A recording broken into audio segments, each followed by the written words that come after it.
अच्छा, अदरक गैस है। अदरक जो है, अदरक ज्यादा नुकसानदायक है सोंठ की अपेक्षा। अच्छा अच्छा। मतलब अगर उसके मात्रा ज्यादा होती है, जैसे अगर सोंठ आपने आधा चम्मच लिया ना हम्म और अदरक आधा चम्मच लिया, तो आपको अदरक ज्यादा, अगर आपको कोई दिक्कत करने वाली है, पित्त की हम्म प्रकृति है, आपको गर्मी करती है, ब्लीडिंग की कोई समस्या है, तो हम्म। अदरक से बढ़ जाएगी। लेकिन सौंठ से नहीं बढ़ेगा। तो क्वांटिटी कितनी लेनी चाहिए सौंठ की? चौथाई चम्मच हर इंसान ले सकता है। चौथाई चम्मच मतलब 3-4 चुटकी। 3-4 चुटकी, ठीक है।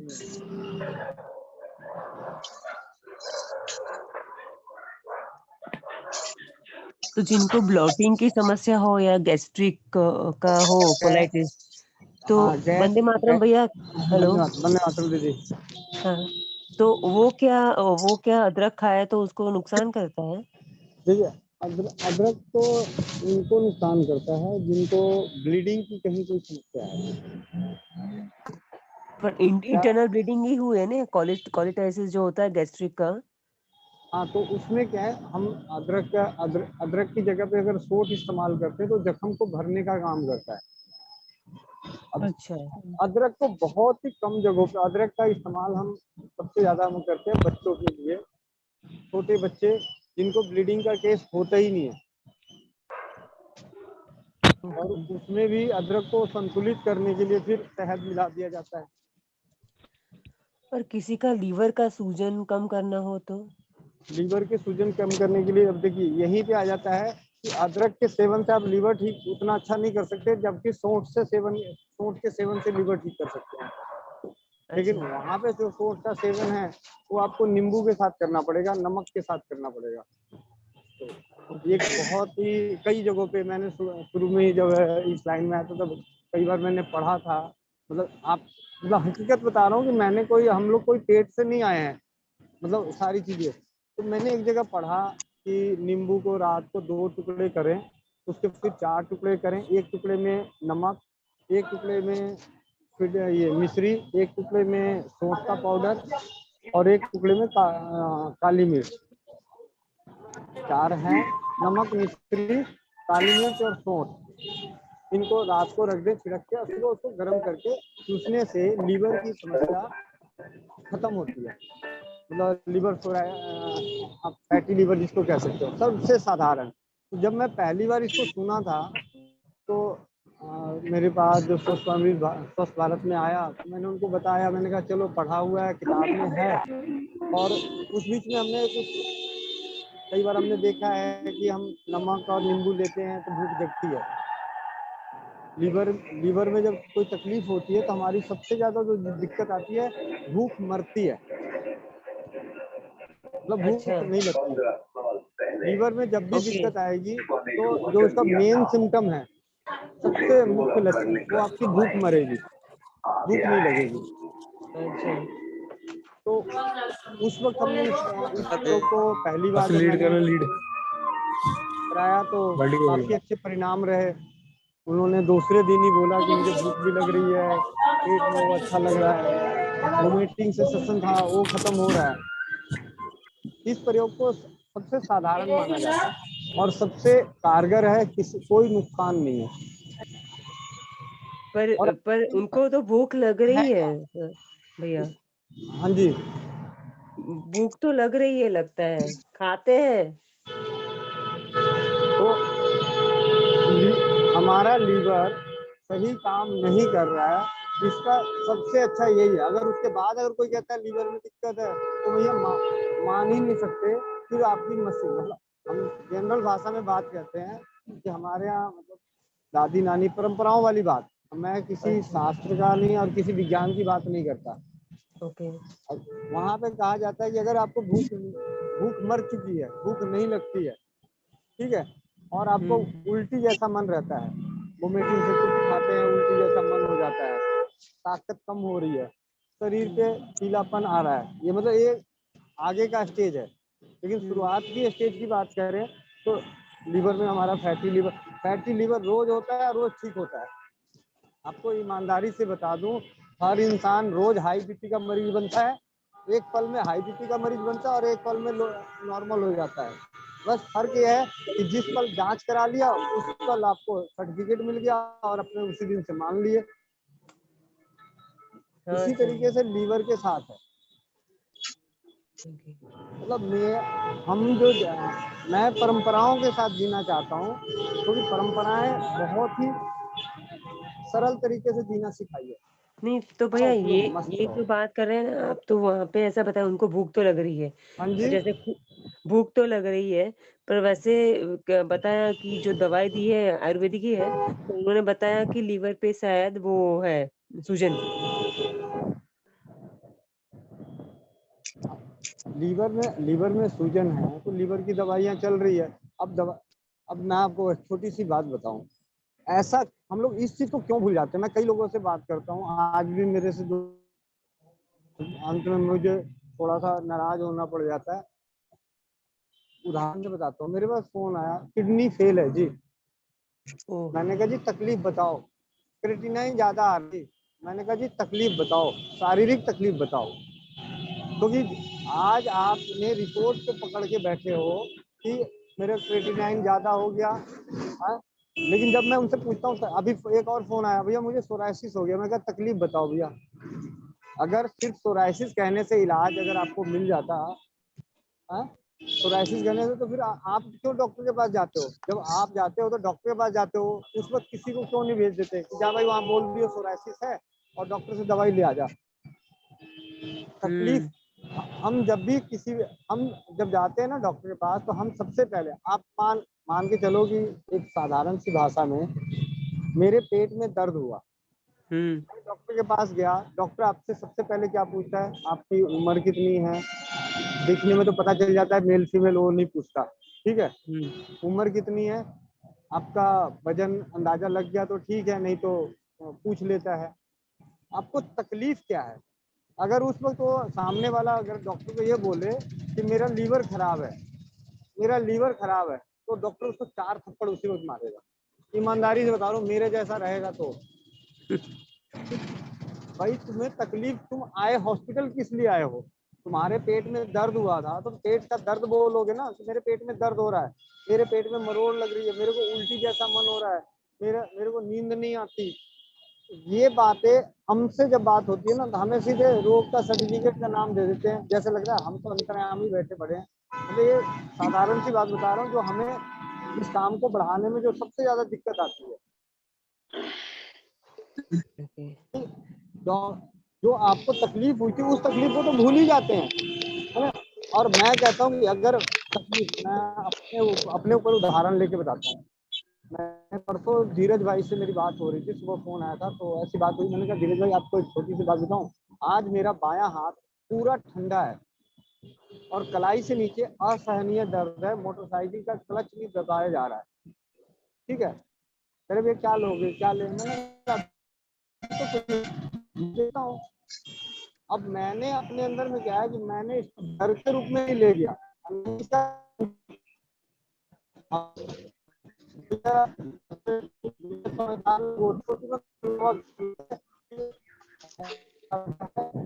आवाज कट रही है। हेलो, हाँ भैया। आवाज कट नहीं रही है, आवाज कम आ रही होगी क्योंकि हाँ हेलो। हाँ वंदे मातरम, मैं दिल्ली से हूँ। गोविंद जी आवाज बहुत वैसी आ रही है, क्या बात है? बीच में से बहुत ज्यादा डिस्टर्बेंस हो रही है।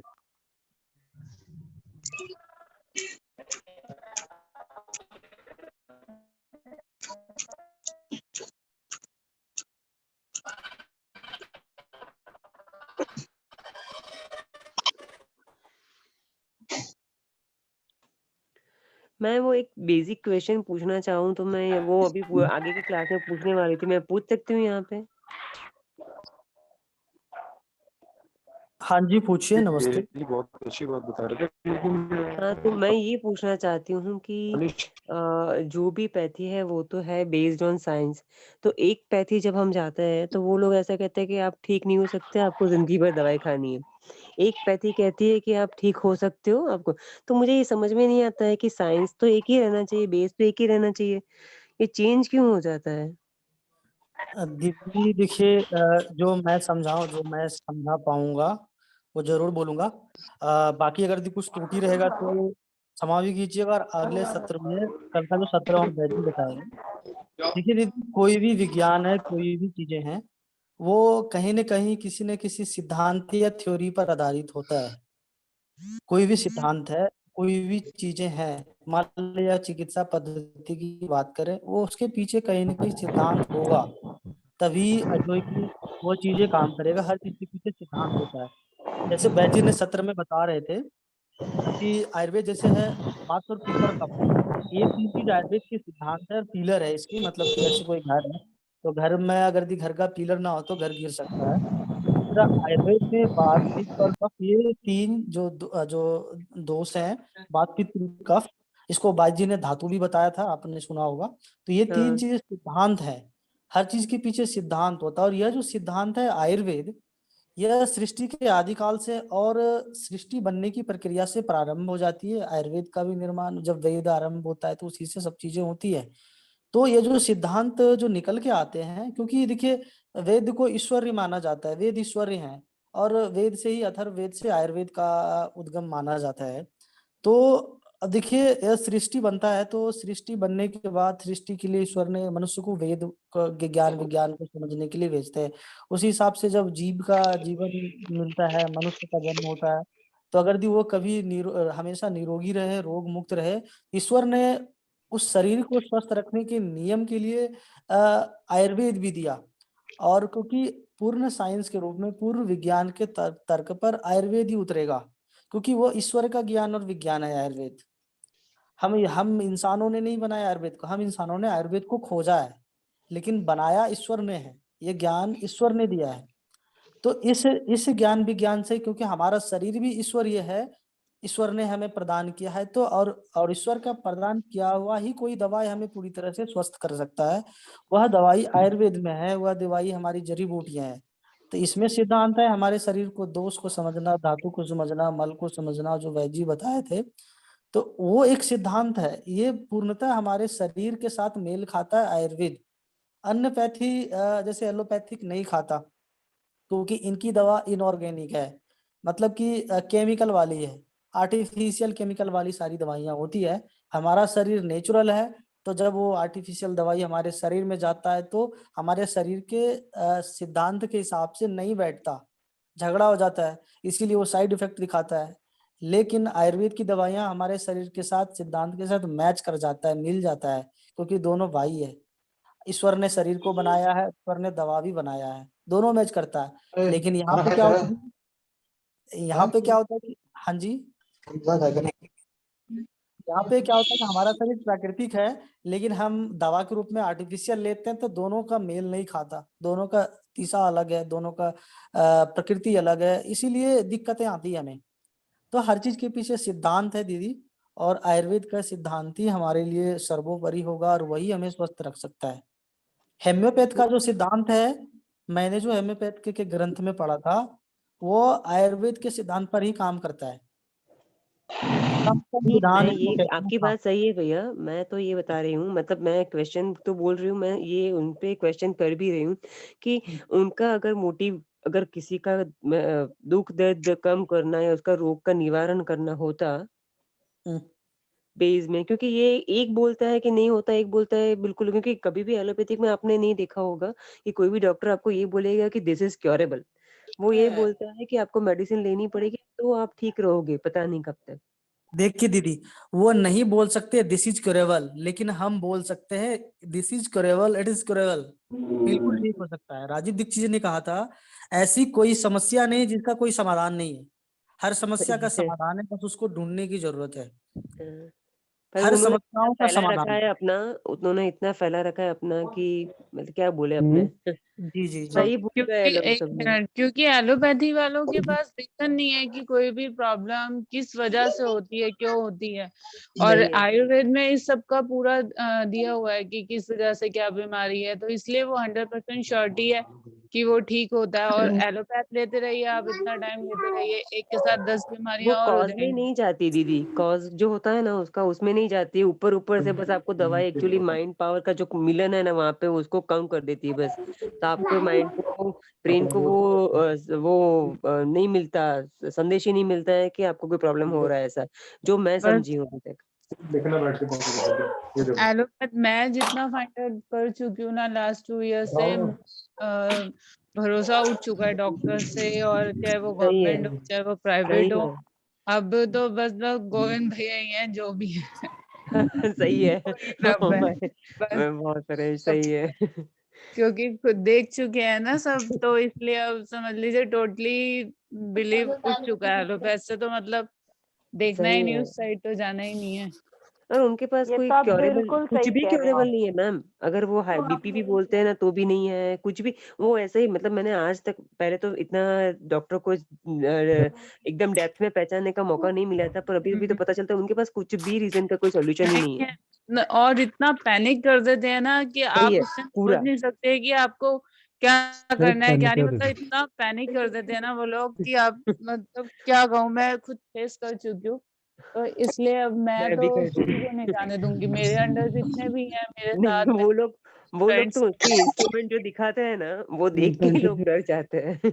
उनके लिए मैं करने के लिए तैयार हूँ, लेकिन मैं उनको जाने नहीं दूंगी किसी को भी अब एलोपैथ में। सही है, मेरा भी यही ये है। बात यही है। ये बात आप बिल्कुल सही कह रहे हैं। मेरी बिटिया थी, छोटी सी थी बिल्कुल, आप लगा लो कि करीबन साल भर की भी नहीं थी। डॉक्टर ने मुझे थर्मामीटर में 106 टेम्परेचर दिखाया उसका, कि 106 टेम्परेचर है, ये तो बचेगी ही नहीं, इसको एडमिट कराओ, ये है वो है।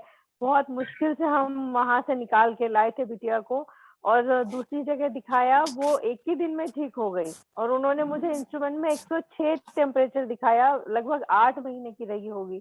तो तब से ही मुझे भी लगता है कि एलोपैथिक में कोई इलाज तो नहीं है, वो बस एक पेन किलर सा देते हैं और एंटीबायोटिक, इसके अलावा तो कुछ भी नहीं है।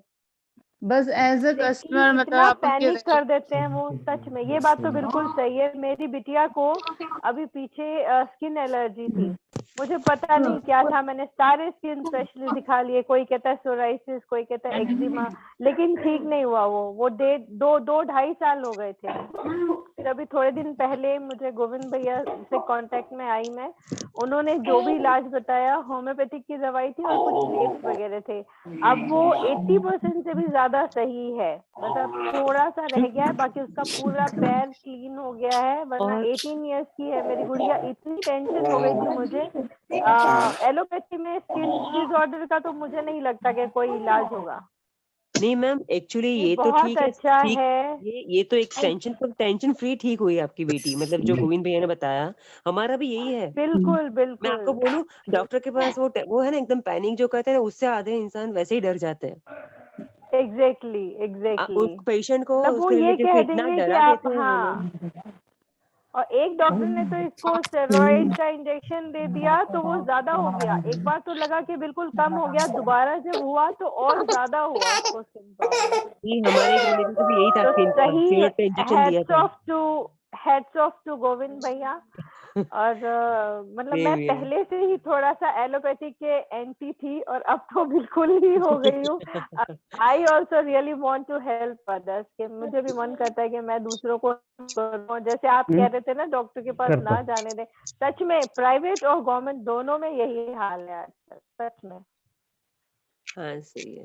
एक्चुअली मैं टीचर हूँ, तो मैं आजकल तो जब से गोविंद भैया के कांटेक्ट में आई हूँ, मैं राजीव दीक्षित जी को सुन रही हूँ। मैं तो बच्चों को कहने लगी हूँ कि घर जाके बोलो कि आयुर्वेदिक इलाज कराना है, घर के उपचार करने हैं, दादी से पूछो, नानी से पूछो, डॉक्टर के पास नहीं जाना। छोटे छोटे बच्चों को I am inspiring for that. नहीं, बहुत अच्छा काम किया सही में, बहुत मतलब। और आपको पता है कितने सारे इलाज है अपने वहां पे, अपने अपने समझे ही नहीं, अपने उसका हमें वैल्यू ही नहीं पता किया। नहीं है बिल्कुल। अभी हम्म। जो भैया बता रहे हैं सौंठ और इनसे जो इस बिटिया का था लेप, बहुत आसान चीजें हैं जो अवेलेबल हैं, उनसे हो जा रहा है। और ये दवाइयाँ इतनी महंगी हैं सच में, जो कॉमन हाँ पीपल है वो नहीं खरीद सकते। एलोपैथिक की दवाई इतनी महंगी है कि सच में आप एक बार डॉक्टर के पास जाओगे तो 1000 रुपीज तो लगने ही लगने हैं। 500 रुपए तो फीस है और वो 400-500 की दवाई दे देते हैं एक बार में। भी सिर्फ कॉमन कोल्ड, बुखार, जुकाम, इसके लिए भी आपको 1000 रुपए पे करने पड़ते हैं एक बार डॉक्टर के पास चले जाओ तो। वैसे मुझे एक और प्रॉब्लम है, मैं आप सबसे शेयर करना चाहूंगी। मेरी कान के जो पर्दे में छेद है, परफोरेटेड ईयर ड्रम है, और वो काफी साल से है, मतलब कि लगा लो 1997 में मैंने एम्स से ऑपरेशन करवाया था लेजर से।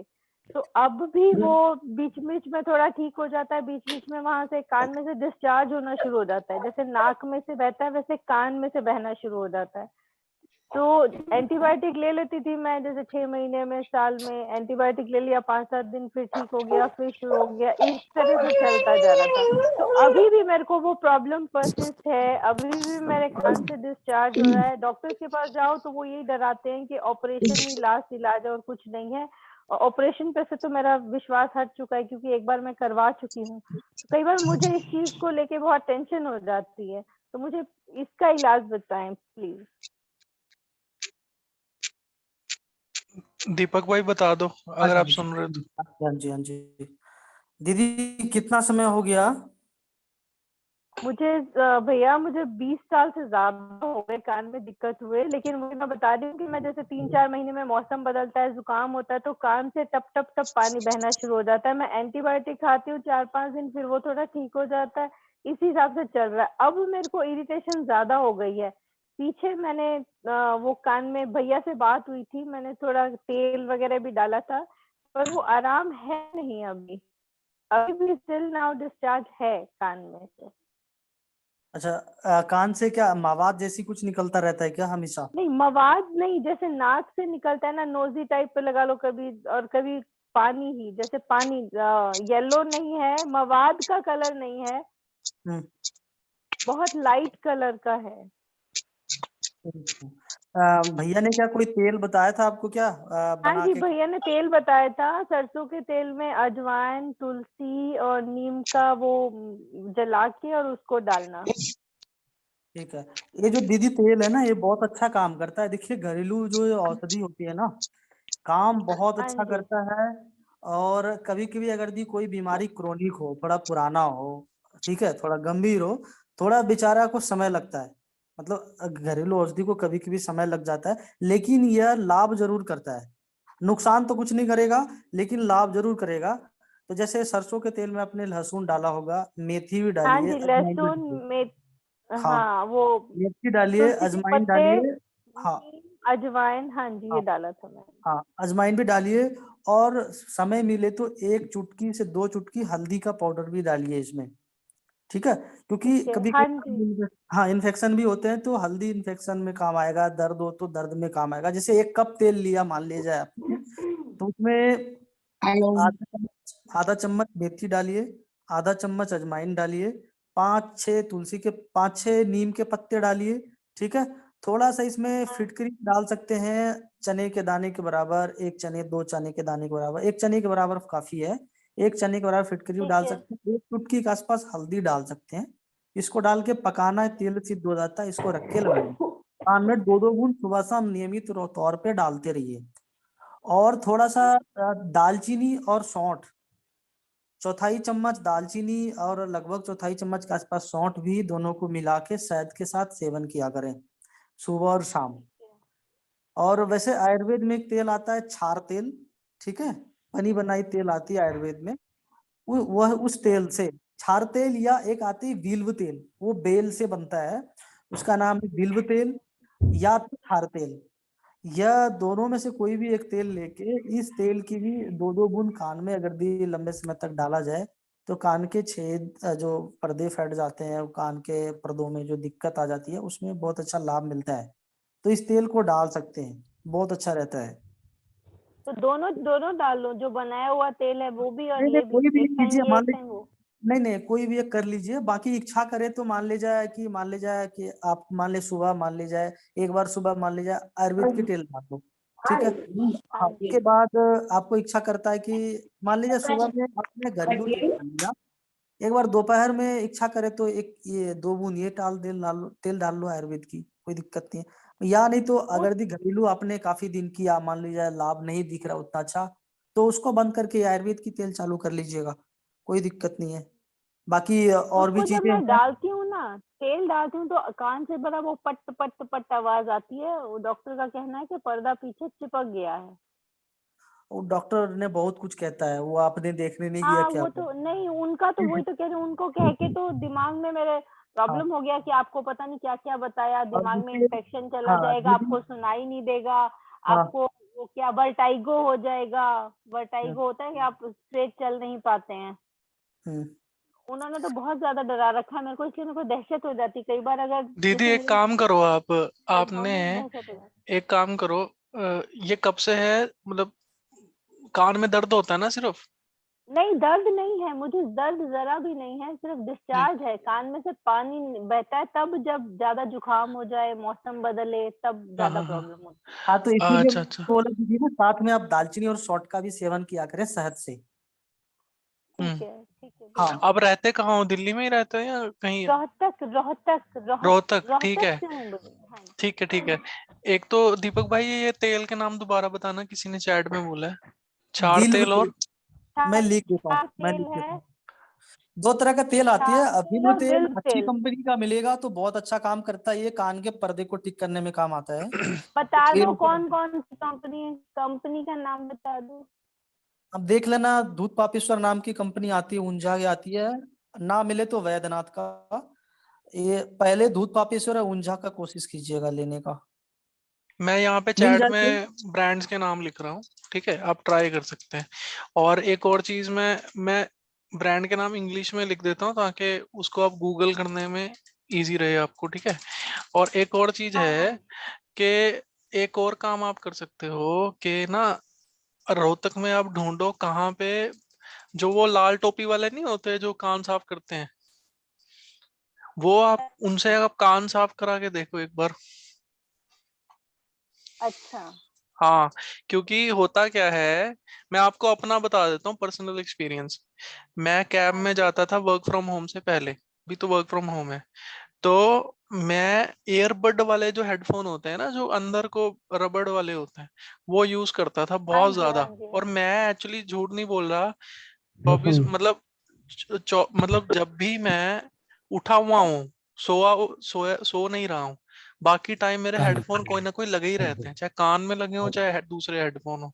तो कानों का मेरा इतना काम रहता है, क्योंकि हमारा आजकल आपको पता ही है क्या चल रहा है। तो हाँ अ, जी। हाँ जी। अभी होता क्या था, वो एयरबड की वजह से ना वही जो डिस्चार्ज जो होता है वो होता रहता था कान से। तो मैं कुछ नहीं करता था, हर 3 महीने में कान साफ करा आता था। और वो एक दवाई होती है, वो पुश्तैनी काम होता है उनका।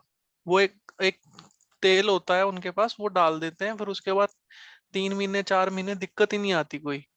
तो अब यहाँ पे ना सबके अपने अपने मत होते हैं, कोई कहता है कि अरे वो तो बिल्कुल नहीं कराना चाहिए, वो पर्दा फाड़ हाँ देते जी। हैं, हाँ जी। ठीक हाँ है। जी। असल में क्या, हाँ, हाँ ये ज्यादा तो यही बात फैली हुई है कि नहीं हाँ नहीं, हाँ, इसे तो बिल्कुल वो ध्यान नहीं इसलिए फैली रखना हुई है क्योंकि लोग डॉक्टर के पास जाएं, ठीक है। वो एक मेडिसिन आती है ग्लाइबायोटिक आती है, फिर एक और मेडिसिन है, लोग वो डाल डाल के जो है अपना कान वान खराब कर लें। अब चक्कर ये है, वो हमको गाली दे रहे हैं, हम उनको गाली दे रहे हैं, ये कब तक चलता रहेगा।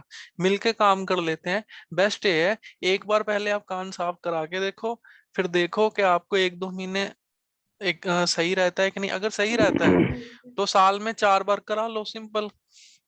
और ये भैया वाला तेल डाल के देखना है तो वो आप ट्राई कर लो।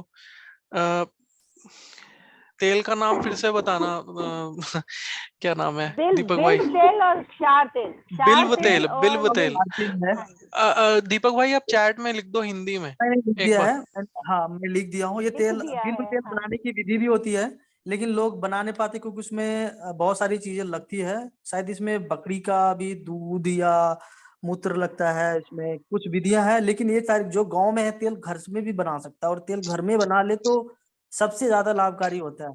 तो दीपक भाई आपका हाँ, मैसेज आया नहीं है चैट पे। मैं भेज दिया हूँ मैसेज आ में। गया है, तेल का नाम आ गया है, आ गया है तेल का नाम भैया जी। और जो ये नागेश्वर भैया जी बता रहे हैं कि नाक में देसी गाय का घी, वो भी मैंने शुरू करा है, महीना हो गया। मैं रोज रात को नाक में 2-2 बूंद डाल के सोती हूँ, देसी गाय का घी। दीदी अभी और आप हाँ ये अभी जो है, तो बिल्कुल नहीं ठीक है। डाला कान हाँ, में। हाँ, एक बात हाँ। सुनिए, अभी आपको बिल्व तेल डालना है या क्षार तेल, जो भी तेल मिलेगा, और साथ में सौंठ और दालचीनी का सेवन शहद के साथ आप कीजिए, 15 दिन से 20 दिन हाँ कीजिए। जी, और उसके बाद ठीक जैसा है। आपको महसूस होगा आपका क्या, और कभी कभी क्या करें, फिटकरी को पानी में घोल के उस फिटकरी के पानी से हल्का बिल्कुल गुनगुना, जितना कि आपका कान सह सके, उसको कभी कभी हल्के सिरेंज में भर के हल्के हल्के कभी कभी कान को साफ करें। और थोड़ा थोड़ा, ज्यादा अंदर नहीं डालना है, ईयरबड से हल्की हल्की सफाई कर लिया करें, फिटकरी के पानी से या नीम युक्त उबले पानी से कभी कभी हल्का हल्का किसी किसी दिन साफ कर लिया करें। उसके बाद फिर इस तेल को डालें, कान को फिर पोंछ लें, कान में पानी ना रहे, ये ध्यान रखना है। हाँ जी, पानी सुखाने के लिए थोड़ी देर धूप में बैठ जाए, सीधे धूप की किरणें आपके कान में पड़े, इस तरह से 15-20 मिनट, आधे घंटे बैठ जाए, कान सूख जाएगा। उसके बाद फिर जो है कि आप तेल डाल लिया करें। जी, अन्य किसी बात दीपक भाई, छार वाला बोल रहे हो ना आप? 6 से? हाँ जी, हाँ, हाँ एक जी, क्षार है, अच्छा। ठीक है, छार तेल, ठीक है। अरे दीपक भाई, हेलो ये ऋतु हेलो में दीपक भाई। ठीक है, ठीक है जी। हाँ दीपक भाई, सुनो जी ना। भैया। हाँ जी। सेम प्रॉब्लम है ना, मुझे भी था। 6-7 साल मैंने वो औषधि यूज किया, फिर भी नहीं गया। लेकिन लास्ट में ना मैं 3 दिन बुखार मतलब कोई खाया नहीं मैंने। और हम्म। बाद में जब मैंने पूरा अपना क्लीनिंग किया ना बॉडी का, मतलब ये, उसके बाद 3-4 दिन में मतलब थोड़ा थोड़ा खाना शुरू किया। 8 दिन में टोटल पानी बंद आना बंद हो गया मेरे कान से। जैसे बहन बोल रही थी ना कि कान से आवाज आता है, पानी आता है, दर्द कुछ भी नहीं होता। आपने क्या किया, ये जरूर साझा करें, बताएं आप। हाँ, मैंने क्या किया, 3 दिन कुछ भी खाना नहीं खाया, ठीक है। सिर्फ देसी गाय का छाछ पिया। फिर उसके बाद मैंने पूरा मेरे बॉडी का क्लीनिंग किया, मतलब उसके बाद तीन क्लीनिंग चार आपने दिन कैसे किया, क्लीनिंग के लिए आपने क्या क्या किया, बॉडी के लिए क्लीनिंग के लिए वो तीसरे दिन मैंने अपना नमक वाला पानी पिया 4 लीटर। और पूरा जब तक वाइट नहीं जाता ना, मतलब तब तक ये कर दिया। उसके बाद 2-3 दिन खाना कुछ भी नहीं बाकी खाया। लोग प्लीज म्यूट रखें, बाकी लोग प्लीज। हम्म। हाँ, बोलिए बोलिए। हाँ, मतलब वो शंख प्रचालन कर बोलते हैं ना उसको, वो क्रिया किया। मतलब पानी पी के पूरा जट, मतलब वो हमारा जो वात पित्त कब होता है ना, अनबैलेंस जब होता है ना, तब ऐसी दिक्कत आती है। मुझे भी सेम दिक्कत थी। मैं 6-7 साल बहुत परेशान था इसके लिए। उसके बाद में मैंने जब मेरा पूरा बॉडी का ये कर दिया, मतलब वो बोलते हैं ना कि शरीर शुद्धि, वो करने के बाद नॉर्मल अपना खाना भी ज्यादा तीखा नहीं, मीठा नहीं, ये ऐसा करने के बाद मैं 1.5 साल से मुझे कभी भी प्रॉब्लम नहीं आया है। 10 दिन में मुझे रिजल्ट मिला, विदाउट मेडिसिन, विदाउट औषध, ओनली RVR से। तो आपने पहले 3 दिन क्या किया, भोजन छोड़ दिया? हाँ, कुछ खाया नहीं, खाली देसी गाय का छाछ पिया मैंने 3 दिन, पहले मतलब 3 दिन दोपहर केवल तक छाछ आपने पीने का। देसी, हाँ, पहले दिन आपने केवल देसी गाय का छाछ पिया, और रात्रि में भी कुछ लिया आपने? हाँ, ज, हाँ, जब भूख लगती है ना, जब भूख लगती है तब पानी पीने का, और छाछ पीने के बाद इतनी भूख भी नहीं लगती। मतलब ठीक क्या है। होता है, पूरे रात्रि में बॉडी मैं को पूछ क्लीन रहा हूँ, कर। रात्रि में भी क्या आपने छाछ लिया? हाँ, नहीं नहीं, रात्रि में नहीं, मैंने 3 बजे ठीक के है। बाद छाछ नहीं लिया। दोपहर के 3 बजे के बाद ना छाछ तो नहीं पिया, 3 बजे पानी के पिया बाद क्या, मैंने खाली। 3 बजे के बाद क्या और आपने कुछ नहीं दूसरे, सेवन किया? हाँ, नहीं नहीं, पानी पिया खाली, कुछ नहीं ठीक है। खाया मैंने। हाँ ठीक है, तो ठीक है, हाँ, 3 दिन और के बाद आपने क्या तीसरे किया दिन फिर? में थोड़ा मुझे, अगले हाँ, 3 दिन बाद के बाद में आपने क्या किया?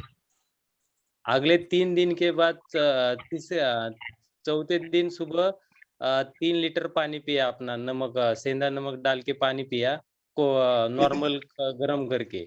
और वो पूरा भरने के बाद मतलब बाथरूम जाना पड़ता है, तो पूरा येलो येलो कलर का पानी निकल जाता है हमें, मतलब टॉयलेट से, मतलब तो आपने पूरा क्लीन। शंख प्रक्षालन किया, शंख प्रक्षालन। शंख प्रचालन किया, तो ठीक है। उसके बाद मैंने फिर अपना नॉर्मल दाल खिचड़ी खाने के बाद 2-3 दिन में कुछ ज्यादा तीखा नहीं मीठा नहीं है, नॉर्मल खाने के बाद खाली मतलब हमारे महाराष्ट्र में तो ज्वारी बोलते हैं उसको, ज्वारी का भाकरी ही खाया और गेहूं का रोटी नहीं खाता था, मतलब मैं 2-3 महीने भी। तो 10वें दिन से मेरा पानी आना बंद हो गया। ठीक है, नहीं बिल्कुल सही बोल रहे हैं। और अतुल भैया, आपके कान के पर्दे में छेद था या वैसे ही पानी आ रहा हाँ, था? मैंने 2010 में मुझे मतलब मैं मतलब 2004 में मुझे मेरे कान से पानी आ रहा था, तो थोड़ा घर वाले कुछ मेडिसिन करते थे, बंद हो जाता था। बाद में मतलब वो स्विमिंग करता था ना मैं, तब वो कान के ऊपर मैं गिरा था पानी में, तो अंदर पानी गया था, उसकी वजह से मेरे कान से मतलब मैं 6-7वीं कक्षा में पढ़ता था, तब से ये शुरू था मेरा प्रॉब्लम। तो कभी तो आता भैया था, मुझे कभी नहीं बताइए, आता कान के पर्दे में छेद था या था। नहीं? है ना छेद था। जब मैं जॉब लगा ना, तब मैंने मेडिक्लेम निकाला था कि ज्यादा पैसे नहीं थे ऑपरेशन करने के लिए। बाद में मैं राजू दीक्षित से सुना कि ऑपरेशन करने से कुछ ये नहीं होता, तो मैंने छोड़ दिया। मतलब अभी भी पॉलिसी रखा है मैंने, उसका ध्यान रखने के लिए मुझे। फिर ऑपरेशन नहीं किया, ऐसा ही चलता रहा। तो बाद में जब सर्दी के दिन आते तब वो मुझे बहुत तकलीफ होती थी। मतलब पहले दिवाली के पहले ही दिन जो सुबह सुबह ठंडी हवा चलती है ना, उसी टाइम मुझे बहुत तकलीफ होती थी और कान से मेरे पानी बहता था। तो 3-4 साल पहले भी ज्यादा तकलीफ थी। लास्ट ईयर मैंने ये ऐसा शंख प्राशलन किया और उसके बाद मैंने कभी भी पानी नहीं आया 1.5 साल में। मुझे कान से आवाज भी नहीं आया, कट कट करके आवाज आता था। मतलब दिमाग में भी सर भारी ऐसा जड भारी महसूस होता था मुझे। लेकिन अभी 1.5 साल से कुछ भी नहीं है। मतलब मैं थोड़ा नियम पालन करता हूँ खाने पीने की चीजों का, 2 बार ही खाना खाता हूँ, तो मुझे कभी दिक्कत नहीं आई लास्ट 1.5 साल में। मतलब कोई मेडिसिन यूज नहीं किया मैंने, खाली अपना दिनचर्या का पालन किया और ये करने के बाद मुझे अच्छा रिजल्ट मिला। हाँ अतुल जी, आपने शंख प्रक्षालन कितने दिन किया था, 1 दिन या 3 दिन? एक ही दिन किया मैंने शंख प्राशलन, है ना। पहले ठीक है। 3-4 लीटर पानी लिया, उसमें 3-4 चम्मच नमक डाला, वो हाँ। पानी थोड़ा थोड़ा करके पिया मैंने। और हम्म। उसके बाद अपना थोड़ा ताड़ासन वगैरह करके पूरा अपना होने में। ठीक तो है। चौथे वो दिन ये आपके हो गए शंख प्रक्षालन, और 5वें दिन पे आपने क्या किया फिर? बाद में मैंने खाली अपना ये किया, ज्यादा हेवी खाना नहीं खाया। 3 दिन तो मैं खाली अपना खिचड़ी, मूंग दाल और अपना घी, गाय का घी डाल के उसमें बहुत मतलब 3-4 चम्मच घी और अपना मूंग दाल है 3% मूंग दाल और 1% अपना ये चावल। तो इससे क्या हो गया कि पूरा रिकवरी हो गया मेरा। मतलब जो थोड़ा वीकनेस आता है थोड़ा, लेकिन 3 दिन में मैं नॉर्मल हो गया। मेरे मतलब बॉडी चेंज होने लगी, मतलब नया नया स्किन आने आने जैसा लग रहा था। जी, मतलब एक 5वें दिन से आपने सामान्य सा भोजन, खिचड़ी घी वगैरह खाना साम, चालू किया, 5वें दिन से? सामान्य सा भोजन, हाँ 5वें दिन से सामान्य और नॉर्मल एक ही रोटी खाता था। हम्म। ठीक है। और खिचड़ी, एक टाइम खिचड़ी खाने का, एक टाइम मतलब नया ऊर्जा आ रहा है ऐसा महसूस हो रहा था वो उससे। जी, तो दीदी, सीमा दीदी, आप शायद हाँ सुनी जी, होंगी इसे। तो हाँ देखिए, जी, हाँ बहुत जी। सारी चीजें हैं हमारे देश में, हमारे ऋषियों ने ज्ञान और विज्ञान दिया है, उसे समझने की आवश्यकता है। तो देखिए, बात पीकर का, वो ये 3 एक चीजें ही बुक हैं। बुक पढ़ा था मैंने से, और मतलब इसकी भाई इसकी वो ही देखिए, जब संतुलन बिगड़ता है तो हमारे शरीर में रोग होता है। और कान के रोग बात के रोग में आता है, बात के कारण से रोग होता है ये, बात दोष के कारण हाँ से। जी। तो यहाँ कहीं ना कहीं वो समस्या है, बात के दोष। तो इससे क्या हो हाँ गया कि बात का समन हो गया और बात संतुलित हो गया हमारा, ये सारी चीजें। तो देखिए, अन्य भाई जो भी है, माइक बंद कर रखें तो अच्छा रहेगा, जिससे कि सबको सुनाई देगा। जो होस्ट हैं वो म्यूट कर दें सबको। जी जी। हाँ, और जिनका प्रश्न रहेगा उनका प्रश्न लेंगे। तो देखिए ये एक बहुत अच्छा अनुभव है ये। तो जिसने सुना होगा इन चीजों को ध्यान रखें और संघ प्रक्षालन में एक बार देख लीजिएगा, किसी योग्य गुरु से समझ लीजिएगा। संघ प्रक्षालन करने की कुछ विधियां होती है, उसको देख करके समझ के फिर इसको कर सकते हैं आप, किसी को भी समस्या हो तो। और वैसे मैंने भी सुना था संघ प्रक्षालन करना बहुत अच्छा है, तो शरीर की शुद्धि होती है।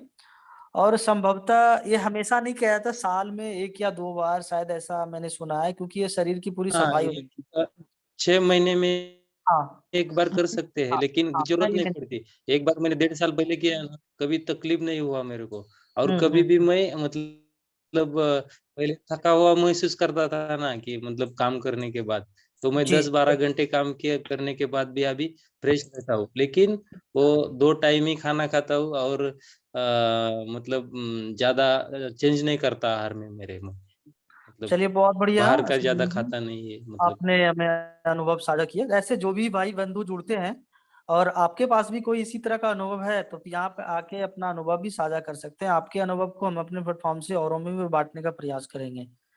तो जैसे दीपक भाई मान लीजिए, अभी हाँ, और एक अभी, दूसरा हाँ था मतलब हाँ, भैया, और दूसरा एक हम्म, था कि गोविंद भाई से मेरा लास्ट 3 साल में बात होता है मतलब।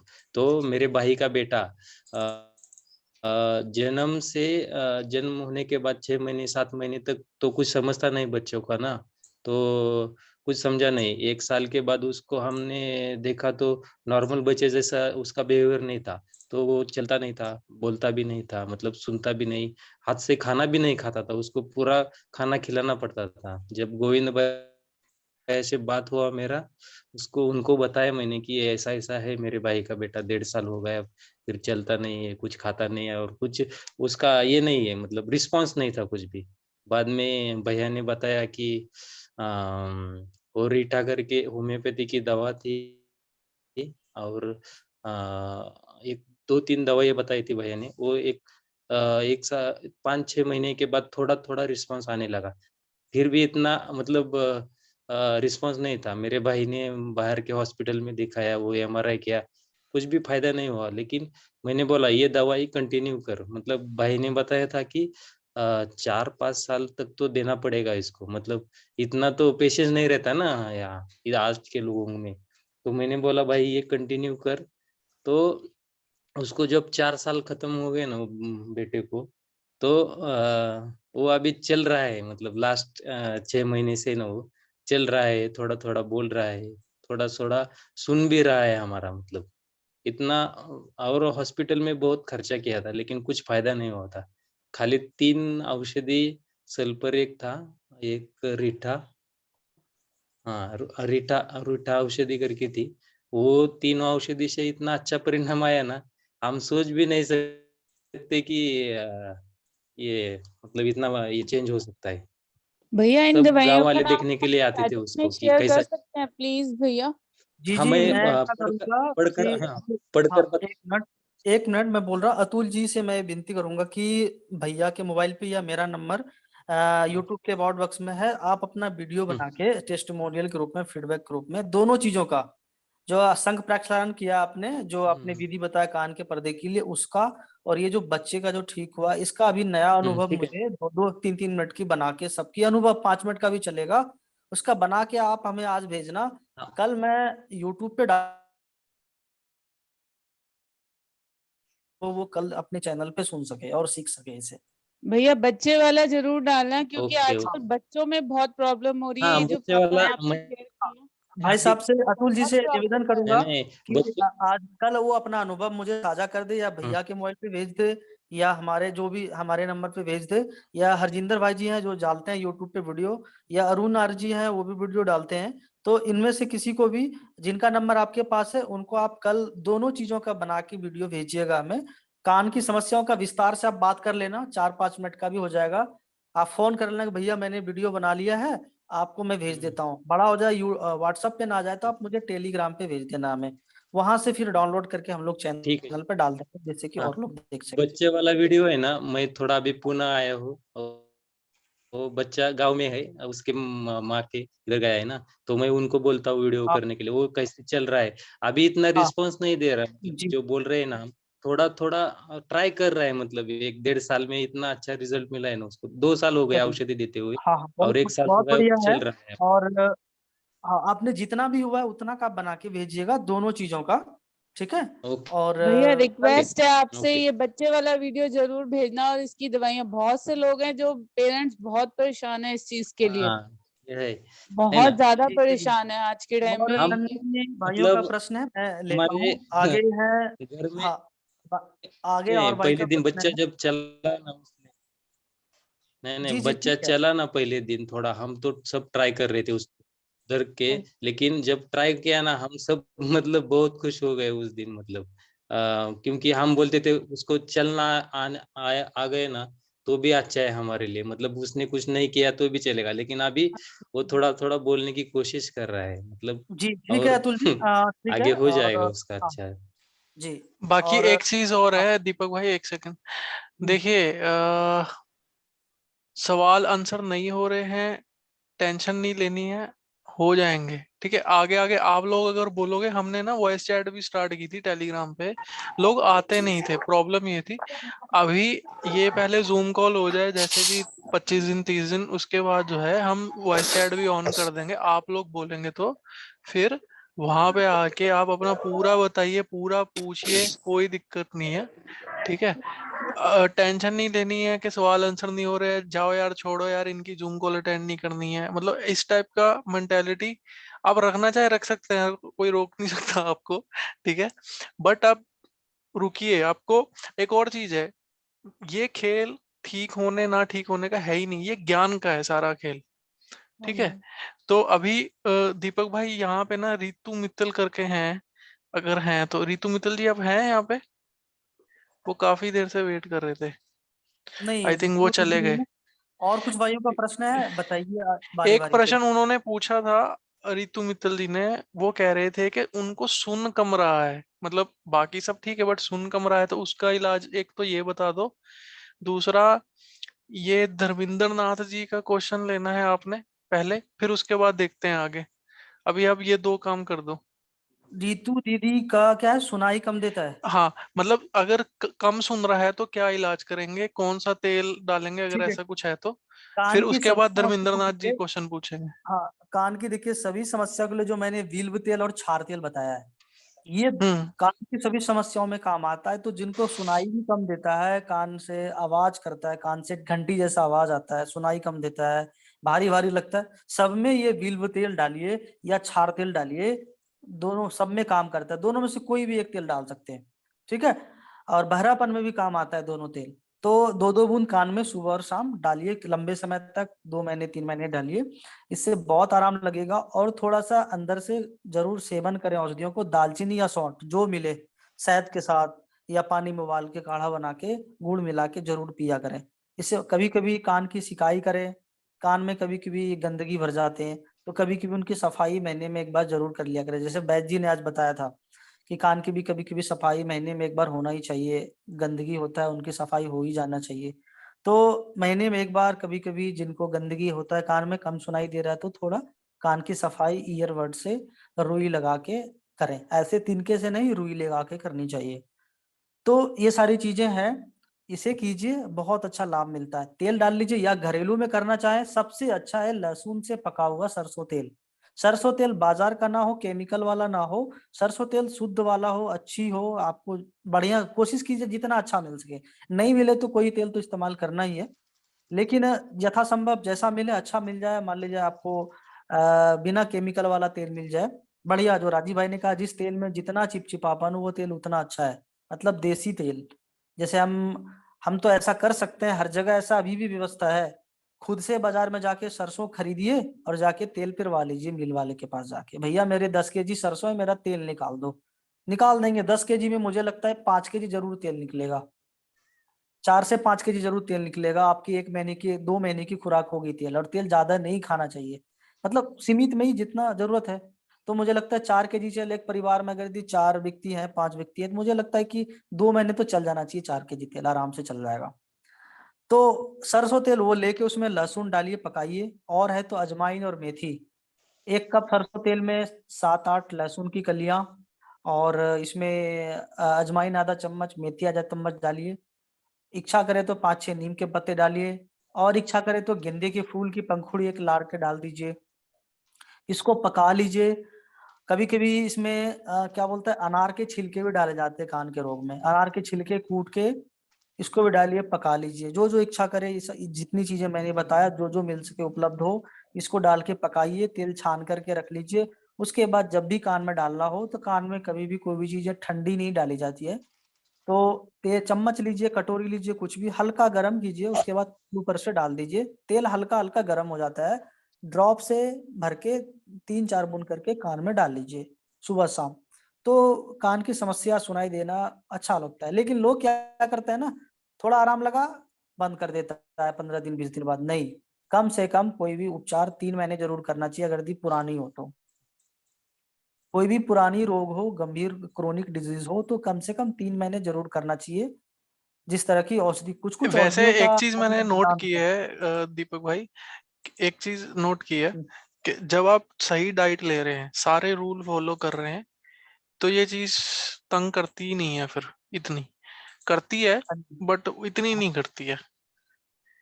जी जी भैया, वही तो है ना। वैद्य जी हाँ अभी क्या बताए थे कि हमारे आयुर्वेद में चिकित्सा के लिए 10% ही कहा गया है, 90% नियम है, विधि विधान है, सिद्धांत है, सही सही सही, एकदम उसको मानना है। एकदम बिल्कुल हाँ, बिल्कुल। तो 10% ही चिकित्सा कहा गया, 90% हमारा जो है सिद्धांत है, क्या करना चाहिए, क्या नहीं करना चाहिए, क्या दिनचर्या हो, सब पे हम्म बात होगी। जैसे जैसे सुनते जाएंगे लोग, सीखते जाएंगे। अच्छा, वही एक और चीज है। बात है दीपक भाई, सॉरी बीच में काट रहा हूँ। ये हम्म, जैसे हम अभी चैट में लोग पूछते हैं कि भाई मोतियाबिंद का इलाज बताइए, सियाटिका लिखा है, अभी इनका जवाब देना है हमने। और पीछे कुछ लोगों ने लिखा था कि कमर में दर्द। चलो अब एक चीज आप नोट कीजिएगा सब लोग, जैसे किसी ने लिखा भी कमर में दर्द हो रहा है, ठीक है, ये है सिम्टम। और सियाटिका क्या है, ये एक तरह की टर्मिनोलॉजी की बीमारी का नाम दे दिया। किसको दे दिया? सिम्टम को। हमने स्वस्थ समृद्ध परिवार जो है, वो गेम जो है पूरा वो सिम्टम का है।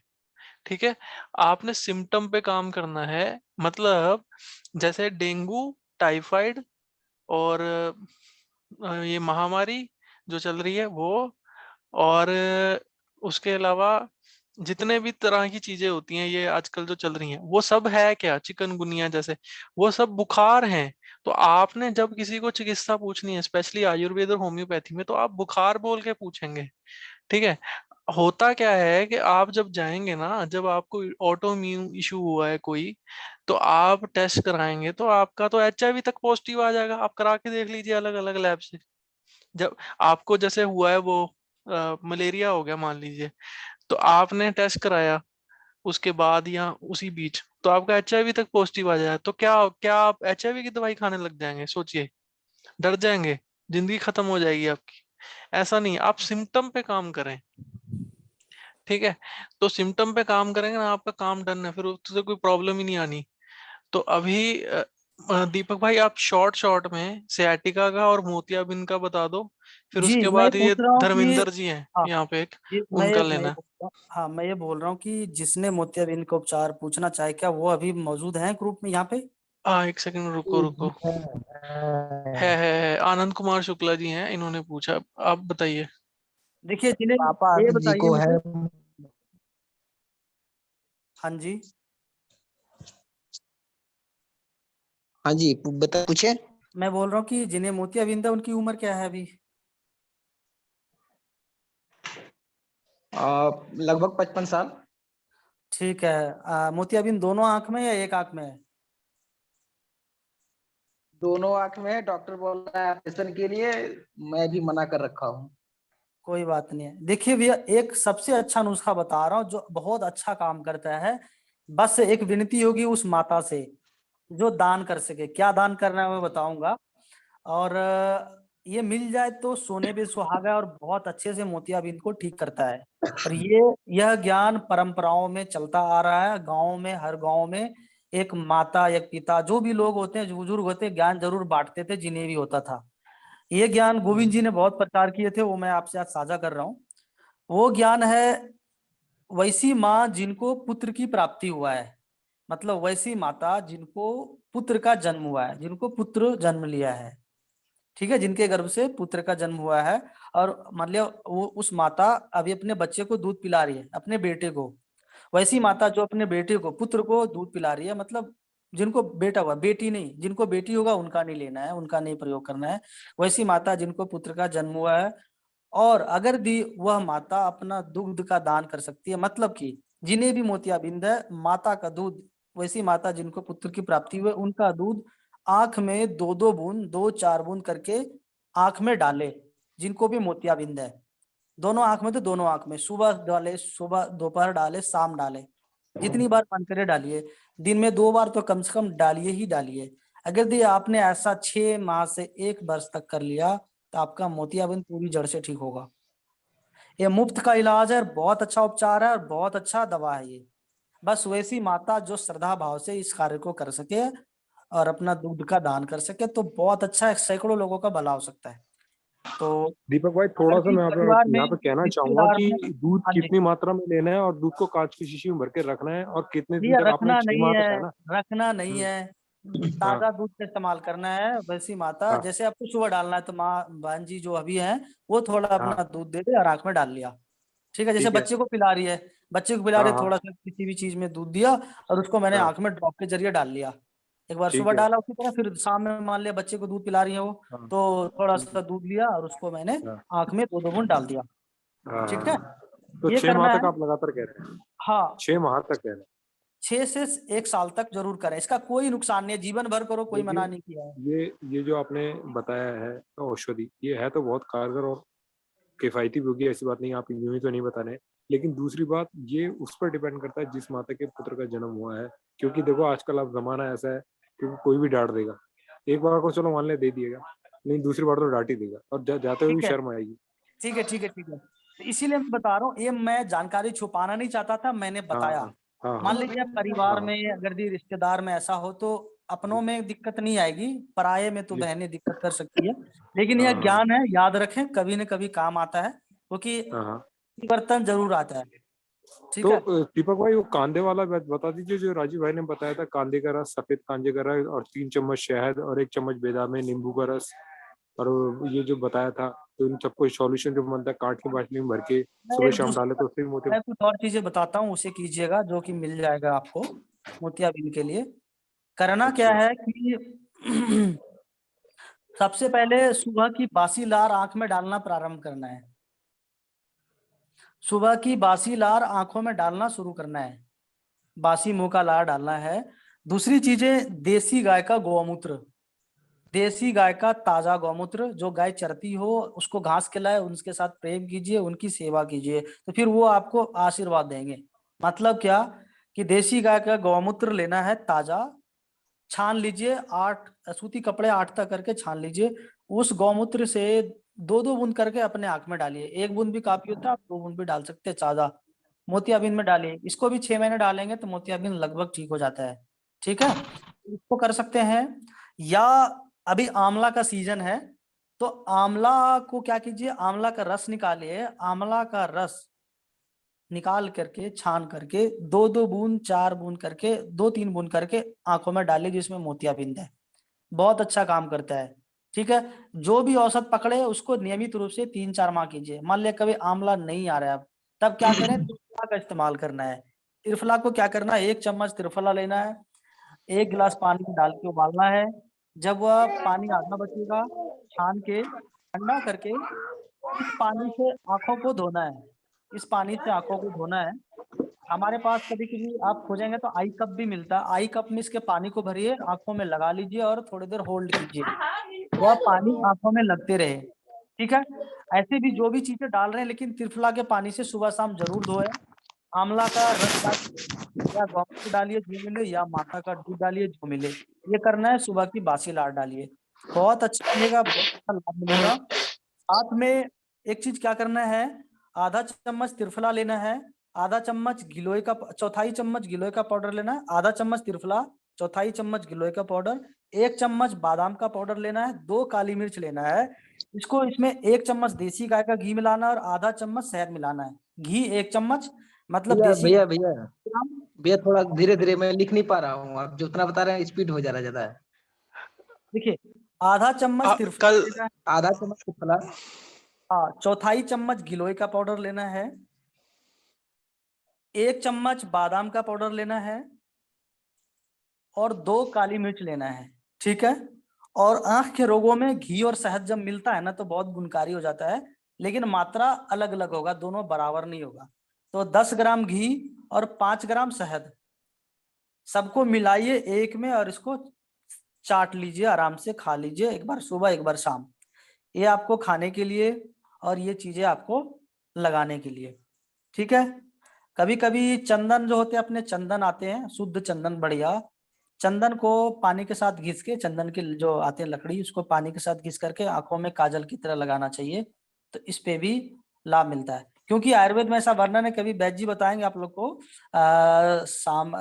मतलब शाम के समय में जो सत्र है हमारा, आंख में हमारा आलोचक पित्त होता है। वैद्य जी ने पहले दिन 5 प्रकार के पित्त बताए थे। तो आंख में आलोचक पित्त होता है, जब ये आलोचक पित्त विकृत होता है, जब ये गड़बड़ी आता है इसमें, तभी आंखों के रोग होते हैं। तो इसी पित्त का शमन करना है हमें, तो इसके लिए हम सारा उपचार करते हैं।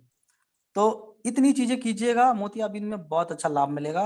मैंने तो सबसे पहले बताया, माता का दूध मिल जाए तो सबसे अच्छा, सोने पे सुहागा, मिल जाए तो, नहीं मिले तो आंवला का रस डालना है और फिर त्रिफला के पानी से ठंडा करके उससे धोना है। ठीक है। सुबह की बासी लाल जरूर लगाना है, जरूर से जरूर। आप दिन के किसी भी समय का लगा सकते हैं, बस मुंह साफ हो, मुंह में कोई गंदगी ना हो, कोई तीखापन ना हो, मुंह का स्वाद, खाना खाने के बाद मुंह का स्वाद खत्म हो जाए, उसके बाद 1-1.5 घंटे बाद, 2 घंटे बाद का भी लार आंखों में लगा सकते हैं। और दिन में 3 बार आंखों को पानी से धोइए, एक बार सुबह धोइए, एक बार दोपहर धोइए, एक बार शाम धोइए। आंखों में मुंह में पानी लेके, कुल्ला जैसे करते हैं, मुंह में पानी लेके उससे आंखों को क्या करना है, छींटे मारना है। इससे आंखों में बहुत अच्छा लाभ मिलता है। ठीक है भैया अभी सुनो सुनो सुनो, कितने दिन में भैया लाभ मिलने लगता है? भैया, आप करो, दवा खुद बताएगा कि मैं इतने दिन में उसको ठीक कर दूंगा, पहले शक ना करें। ठीक ठीक। ठीक है, इसे भैया कीजिए अभी। हाँ, दीपक भाई, एक छोटा सा क्वेश्चन का छोटा सा ही आंसर दीजिएगा, बैंगेपन का इलाज है कि नहीं और क्या है? भेंगापन मैं समझता नहीं, उसको तकलीफ क्या है, पूछिए। बैंगापन मतलब होता है कि आंख टेढ़ी नहीं हो जाती है कईयों की। ठीक है। हाँ, उम्र क्या है उनकी, उम्र क्या है? बताइए संध्या जी। संध्या जी अनम्यूट कीजिए। वंदे मातरम। मैं इसका जवाब दे देता हूँ, हाँ दे क्योंकि दो दे मेरी दो। मेरी खुद की बेटी के साथ बीता हुआ है। जी जी जी, सुबह राइट। की बासी लार, सिर्फ और सिर्फ सुबह की बासी लार लगाने से मेरी छोटी बेटी का, जो आज 10 साल की है, इसका बहंगापन 90% खत्म हो गया है। जब मैंने राजीव भाई को पहली बार सुना 2016 में, और उसी दिन से मतलब सुबह की लार लगाना शुरू किया और आज भी वो लगाती है, और इसका 90% महंगापन खत्म हो गया। जबकि एम्स ने बोला था कि जब ये 10 साल की हो जाएगी तो हम इसका ऑपरेशन कर देंगे। लेकिन उसी बीच में 2018 में हम जब दोबारा इसके पास एम्स में गए तो उन्होंने कहा कि ये तो काफी हद तक ठीक है, क्या कर रहे हो, कि तो सुबह की लार लगा रहे हैं। तो बेटा आप इसको नियमित रखो, बहुत अच्छा है। ठीक है ठीक है। हाँ, तो भैया 17 वर्ष इसका की एज है तो भी मेरे घर चलेगा का, ना? हाँ जी, 17 वर्ष की एज में भी चलेगा ना यही काम? हाँ जी, हाँ जी, किसी भी उम्र में। जब मैं 43 साल की उम्र में सुबह की लार लगा रहा हूँ, मेरी आंखें आज स्वस्थ है, बिना बिना हेलमेट के, बिना जो हेलमेट के शीशे नहीं होते, चश्मा नहीं लगाता, और एक आंख का ऑलरेडी मोतियाबिंद का ऑपरेशन होके उसमें लेंस लगा हुआ है, फिर भी मेरे को कोई दिक्कत नहीं है दिल्ली में, दिल्ली के राइट पॉल्यूशन में। Right right. तो सिर्फ सुबह की लार लगा के, किसी दिन ठीक छूट है जाता है अलग बात है, लेकिन तो मैं नियमित लगा रहा हूँ, 2016 से मैं खुद भी लगा रहा हूँ। ठीक है, डन है। धर्मेंद्र जी आप अपना क्वेश्चन पूछिए, उसके बाद भैया या दीपक भाई आपको बताना है सियाटिका का इलाज। तो अभी धर्मेंद्र जी पूछिए।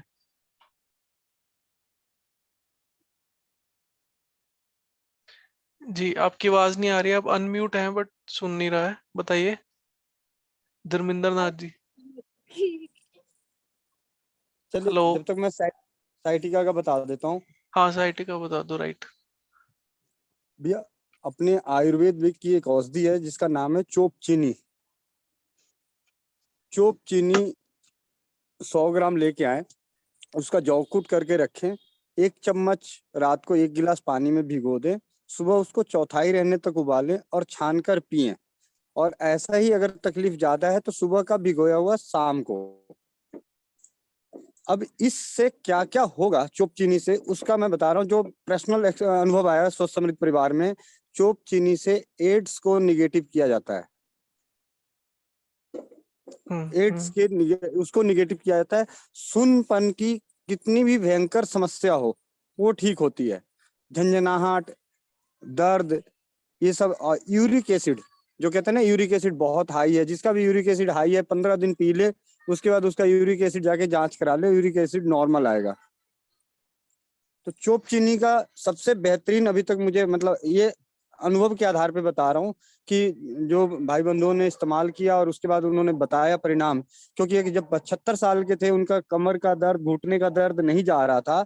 हल्दी मेथी सौंठ भी ले लिया, आयुर्वेदिक दवाइयां भी ले ली, लेकिन जब उन्होंने 3 महीने तक लगातार चोप चीनी का सेवन किया था तो उनका दर्द पूरी तरह से खत्म हो गया। अब वो साइटिका का था, स्लिप डिस्क हो रखा था, क्या हो रखा था, लेकिन दर्द खत्म हो गया। यहाँ पे सिम्टम जो था, हमने बीमारी का नाम नहीं देखा, दर्द देखा। तो चोप चीनी बहुत आयुर्वेदिक है, बहुत सस्ता है, आराम से मिल जाता है। और इसके अलावा जैसे क्या कहते हैं, अपनी अगर साधारण है तो हल्दी मेथी सौंठ, हर तरह के दर्द को, किसी भी तरह का दर्द है उसमें बहुत अद्भुत लाभ मिलता है हल्दी मेथी सौंठ का पाउडर को सेवन करने से।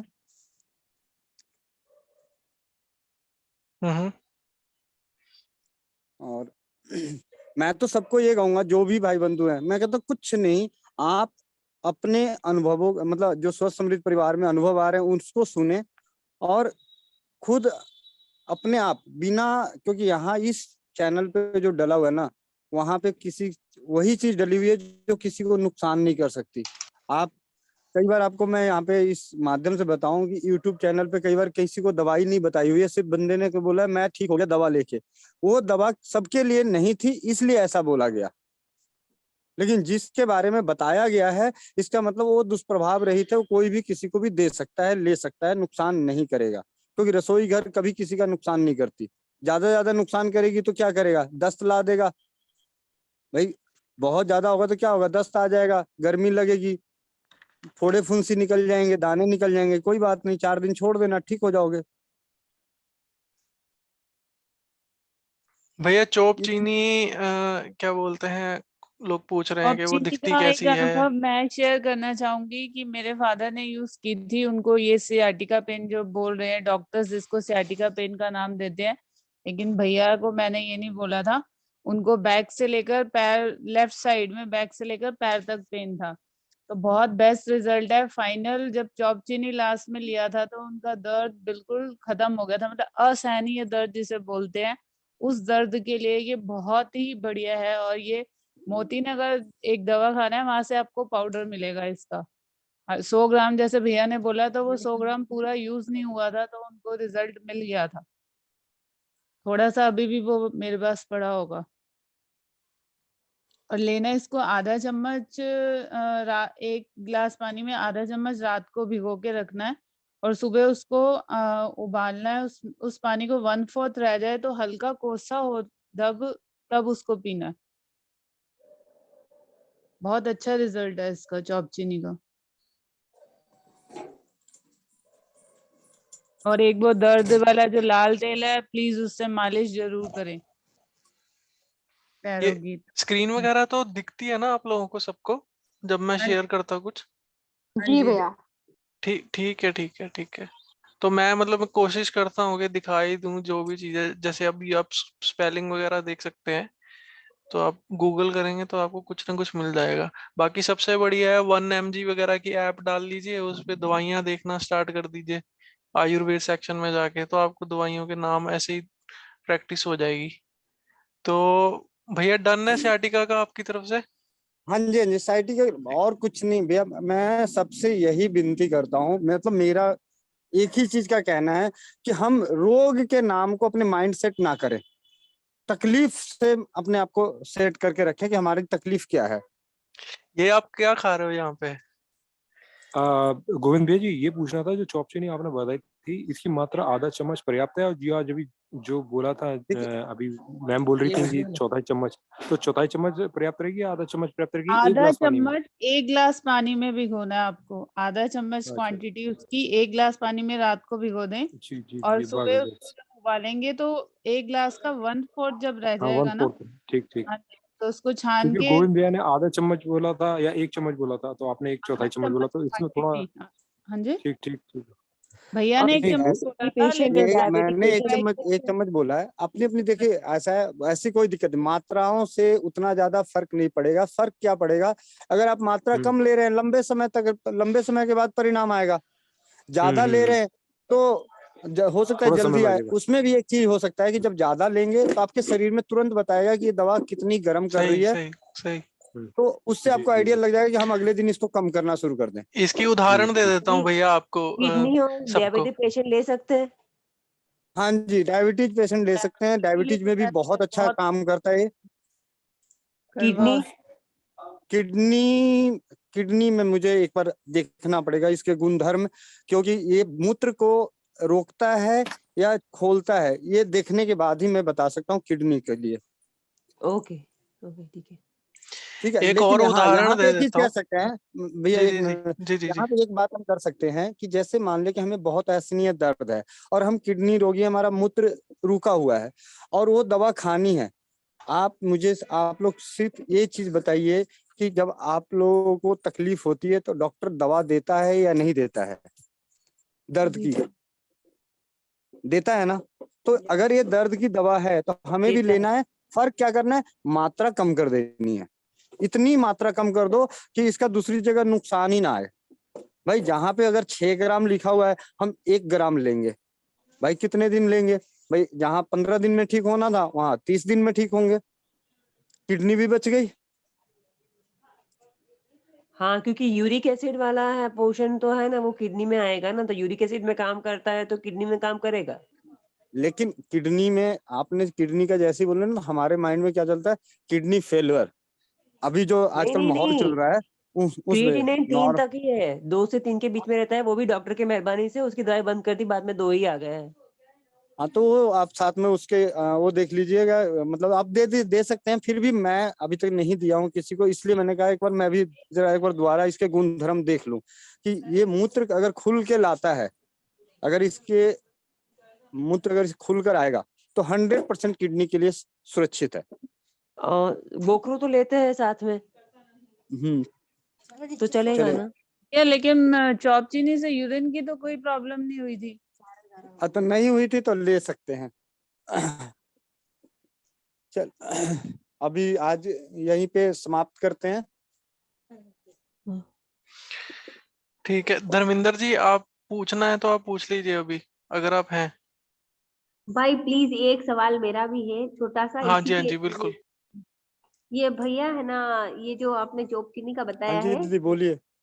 मेरे पड़ोस में है किसी को कमर से लेके एड़ी तक दर्द है बहुत ज्यादा। तो वो, अब डॉक्टर ने तो बहुत बताया है डॉक्टर को, लेकिन कोई फर्क नहीं पड़ रहा है उससे। तो वो चलती फिर मतलब चल भी नहीं सकती, इतना मतलब दर्द है उसको। तो ये जो चॉप चीनी का बताया है, इसमें क्या शहद भी मिला सकते हैं या ऐसे ही जो ऐसे ही काढ़ा बना के दे? नहीं, मिला सकते हैं, शहद गुड़ मिला सकते हैं। जी जी जी। क्योंकि और कड़वा बहुत ज्यादा होता है, इसलिए आप मिला सकते हैं। बहुत कड़वा है। अच्छा दी, थैंक यू दी। है ना भाई जी प्लीज, है ना, मेरे जो हस्बैंड का मैंने इलाज पूछा है आपसे, तो उसका मुझे प्लीज भेज दीजिए ना आप। मैं एलोपैथी में जाना ही नहीं चाहती। और अभी तक जो भी कोई बात नहीं। प्रॉब्लम आपने सॉर्ट आउट की है मेरी, या मैं किसी और को जो देती हूँ, सभी के रिजल्ट अच्छे आए। आज भी एक लेडी आई थी, वो भी बोल रही थी मुझे सर्वाइकल में जो आपने तेल दिया है वो फर्क पड़ा है। हल्दी मेथी सोट का मैंने भी उसे दूध में उबाल के कहा है जैसे, तो वो ले रही है, उससे फायदा हुआ था। परसों भी आई थी तो मैंने थोड़ा सा लगा दिया, मैंने उनको मैंने ही तेल लगा दिया था। तो इसलिए बोल रही हूँ कि थोड़ा सा आप मुझे, मैं इनके कारण जाना नहीं चाहती है एलोपैथी में, तो आप मेरे हस्बैंड का भी कुछ बता दीजिए ना, जो नस की जो प्रॉब्लम है मैंने बताई थी ना, डॉक्टर ने बोला है फूली हुई है, पैर में बहुत प्रॉब्लम है, चल नहीं पाते, सवेरे उठते हैं तो मतलब टेढ़ा टेढ़ा चलते हैं, ऐसे अच्छा से प्रॉपर नहीं चल पा रहे वो। मैंने आपको सुबह बोला है ना कि वो लंगड़े घोड़े नहीं रहेंगे। हाँ बोला था ना आपने तो तो तो बस भैया जी, तो बस जरूरी थोड़ी हर वक्त दवाएं, कभी कभी दुआएं भी काम आती है हमारी। हाँ भैया वो तो है ही, आपकी दुआएं से तो चल रही हूँ, कितने को तो ठीक किया है, घर पे भी वही चल रहा है, आपका ही इलाज चलता है भाई, पहले तो मैं तो जाना ही पसंद नहीं करती हूँ ना भाई। ठीक, कल करते हैं दीदी बात, क्योंकि सुबह हमें ऑफिस भी जाना है। जी जी तो जी भाई, आज जो भी जी रह भाई। गया, हम तो हमेशा 24 घंटे हम आप लोग के साथ हैं। हाँ हाँ भाई, आप तो बहुत मदद करते हैं, आपका तो दिल से शुक्रिया है भाई, आप तो बहुत ज्यादा सेवा भावी है। ये यहाँ पे खा क्या रहे हो आप, ये तो बताओ। मीटिंग में जुड़ने के लिए सभी भाइयों और बहनों का दिल से बेल है भैया, धन्यवाद। बेल। तरह जुड़े रहे, अपना ज्ञान और मार्गदर्शन करते रहे, आपका दिल से धन्यवाद। वंदे मातरम। बेल हमारे खा रहे हो, पत्थर। बेल। आपको क्या? आपको याद है हम लोग डॉक्टर प्रियंका बहुत अरोड़ा आभार। जी के घर ऑफिस जी उनसे मिलने गए थे, तब उस दिन इसमें लास्ट में खा मैं रहे भी हैं बोलना बेल। चाहूंगा कुछ जो है जी, बताइए बताइए। जो कान में बताया ना, वो फंगल इन्फेक्शन हो जाता है और उससे मैं भी परेशान हूँ। अब मैं आयुर्वेद जो है उसको अपनाऊंगा, क्योंकि मैं बार बार दवाई डालता हूँ, कुछ दिनों में ठीक, कुछ दिन ठीक रहता है एंटी फंगल इन्फेक्शन जो है, और उसके बाद फिर दोबारा हो जाता है। ओके तो ओके। हाँ, आयुर्वेद में जो है वो बिल्कुल सही बताया उन्होंने कि जो डिटॉक्स करें आप अपनी बॉडी को, चाहे वो जो लस्सी से या फिर जूस से, मतलब जूस के माध्यम से जो है, तो बिल्कुल वो हर बीमारी के लिए काम करेगा, इसी के लिए नहीं, हर बीमारी के लिए काम करेगा वो। बिल्कुल बिल्कुल। हाँ जी। भैया आपने लेफ्ट होना, लेफ्ट हो जाइए, ठीक है, हम 5-10 मिनट में रैप कर देंगे। मैं अपने 2 अनुभव बताना चाहता हूँ, इसलिए अभी जो वो चोप अच्छा। चीनी के आधा चम्मच और 1/4 चम्मच की जो बात हो रही थी, उसके ऊपर कुछ बताना चाह रहा हूँ।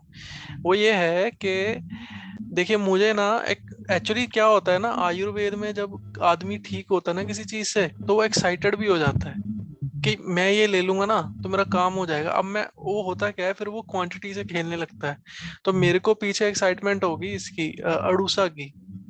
ये एक पौधा होता है, तो ये माना जाता है कि खांसी जुकाम वगैरह के लिए सबसे अच्छा पौधा है। तो इसकी मात्रा जो है, 2 चुटकी से ज्यादा अगर मैं लेता हूँ तो मुझे प्रॉब्लम हो जाती है, और उसी दिन शरीर बता देता है कि दिक्कत है। तो अभी 2-3 दिन पहले मैंने आधा चम्मच ले लिया उसको सीधा, तो मेरे शरीर ने बता दिया, सीधा सीधा कॉन्स्टिपेशन हो गया। अगले दिन कॉन्स्टिपेशन क्लियर भी हो गया। और 2 चुटकी अगर मैं पानी में लेता हूँ तो भी मेरे को कई बार दिक्कत कर देता है। तो इसका जो सबसे बेटर है कि बंदा क्या करे, पत्ते का काढ़ा बनाए और पिए। अगर पाउडर है तो उसका भी काढ़ा बनाए, जैसे सौंठ का आप बनाते हैं। तो मतलब एक्चुअली क्या है, हमें अनुभवों से सीखना पड़ता है, तो आप सीखेंगे तो काम हो जाएगा। ठीक है, बाकी दीपक भाई आप रैप कर दो, कोई नहीं। और सवाल जवाब मैंने लिख लिए हैं, 1-2 सवाल हैं जो नहीं आंसर हुए, तो मैंने लिख लिए हैं। इनको धीरे धीरे मैं इन लोगों से पूछ पूछ के करवाता रहूंगा। पर आपकी जिम्मेदारी ये है कि रिकॉर्डिंग जो है वो चैनल पर जाके आप देखेंगे, तो आपको आपका उत्तर पक्का मिल जाएगा वहां पे, चाहे आज या कल या परसों में मिल जाएगा, मैं इनसे पूछ लूंगा। हरिजिंदर भैया। जी जी बताइए अरुण जी। भैया नमस्ते, मैं रुकना चाहूंगा। एक मेरा साइटिका का जो जी उपचार मैं बताया था, तो राजीव दीक्षित जी का जो हार श्रृंगार पारिजात पत्ते होती है, हाँ हाँ तो सही। मैं वो बताया था, और उसका कारगर सफल उपचार भी है। तो कुछ न करे, शाम को चटनी बनाए 9-10 पत्ते का, तो रात्रि को 1 गिलास पानी में आधा रहने तक उबाले, और इसको ढक के रखे। मिट्टी का गिलास हो या पात्र हो या कांच का हो तो ज्यादा उत्तम रहेगा। फिर सुबह में अगर लगे कि ना ज्यादा ठंडा है तो हल्का गुनगुना कर ले, और सुबह शौच करने के बाद आधे घंटे के बाद इसका सेवन करें। अगर ये 25 दिन से महीना दिन करते हैं तो काफी इससे आराम मिलता है। तो ये साइटिका का जोड़ों का दर्द, शरीर के किसी भी प्रकार के दर्द में लाभ करता है। तो इसका ये भी प्रयोग कर सकते हैं। बहुत बढ़िया जी। और अरुण भाई आप सही है? सब बढ़िया? सब कुशल मंगल है। अब जैसे बड़े भैया का मुझे आशीर्वाद। भैया एक चीज ही पूछनी है सिर्फ कि जी। वो जो बताया गोविंद भाई ने नींबू का लीवर के लिए, वो उसमें रात को वो भिगोना है? दीपक भाई या अरुण भाई आप दीजिए उत्तर। क्या बोल रही हैं दीदी? नहीं, रात को भिगोना है वो नींबू का? नहीं, भिगोना नहीं है। नींबू को 2 टुकड़े करने हैं, फिर उसके बाद उसके 4 टुकड़े करने हैं, लेकिन वो टुकड़े चारों अलग अलग ना हो। उनपे इनके पाउडर डालने हैं, सौंठ का पाउडर, काली मिर्च का पाउडर, नमक और मिश्री। ओके। और सुबह इसको हल्का सा तवे पे सेक के फिर उसको चूसना है।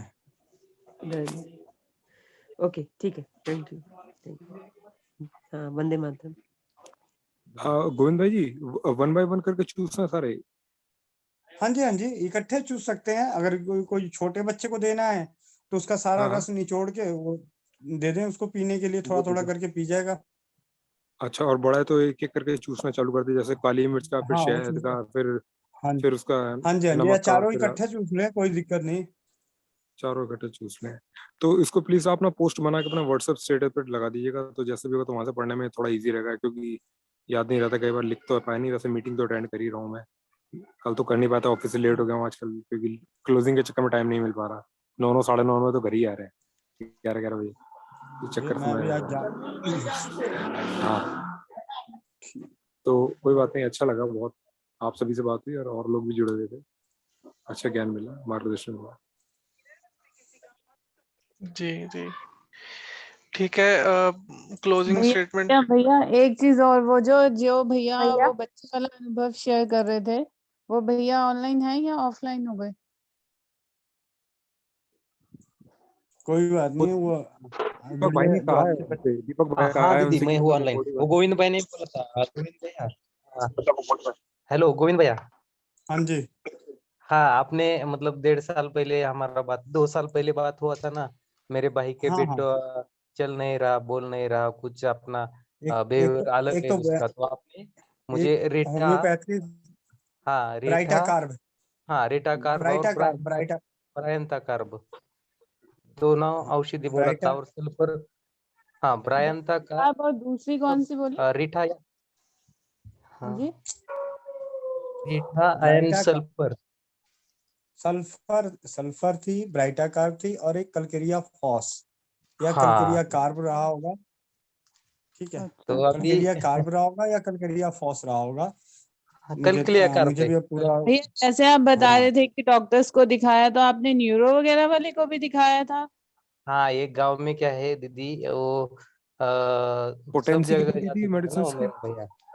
तो ये गोविंद भाई ने बताने के बाद सब बंद कर दिया। और गांव में क्या कह रहे हैं, किसे दिखाया? डॉक्टर को दिखाया था, वो एमआरआई वगैरह करते हैं ना वो उधर। अच्छा, तो तो रिपोर्ट्स वगैरह सब नॉर्मल थी?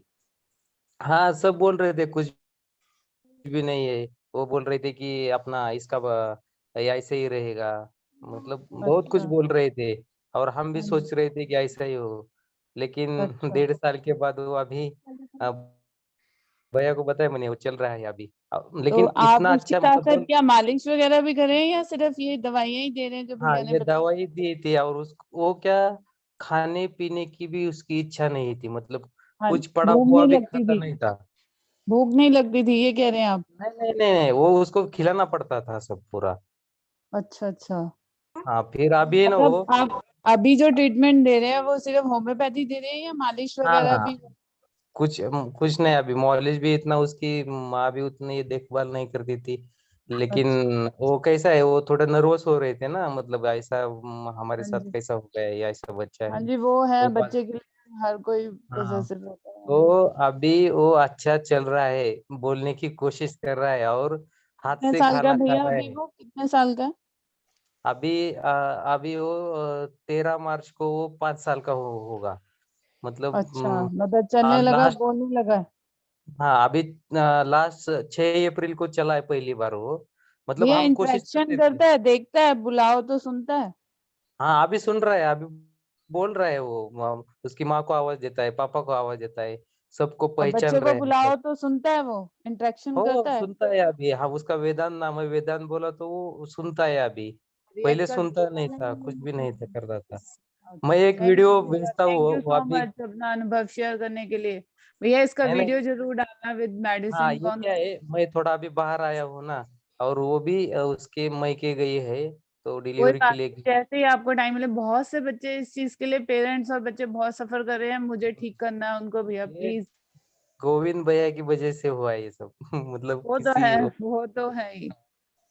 हम्म, भैया भैया का टाइम हो रहा है, क्लोजिंग करते हैं भैया, ठीक है, ऑफिस जाने का है। लास्ट एक एक बात और बोलना चाहूंगा।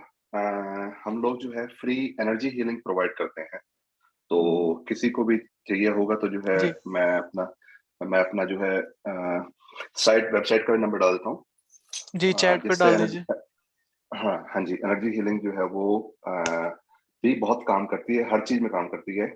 और ये हर चीज जो है वो डिपेंड करता है कि आपकी पिछले कर्म जो है वो कैसे हैं। सत्य सत्य।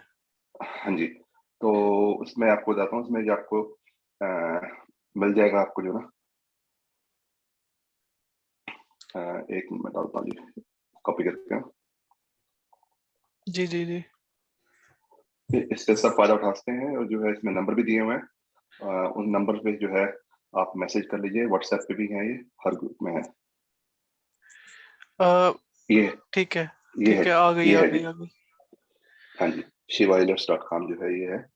और यहाँ पे जो है हर प्रकार के, मतलब कोई एक रोग नहीं, जैसे मैंने कहा कि जो है हीलिंग की भी या दवाई की एक लिमिट होती है। हर हर किसी को जो है, हर किसी की दवाई वो माफिक नहीं आती है, लेकिन किसी जिसको जिसको जहाँ से मिलना होता है ना, तो उसको शफा, उसको बत बोल देते हैं हम लोग जो तो ये नंबर आपका ही है 664?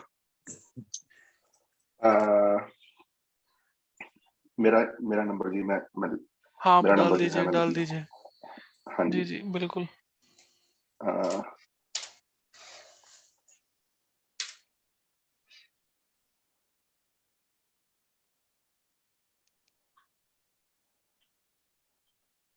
ये व्हाट्सएप नंबर है मेरा।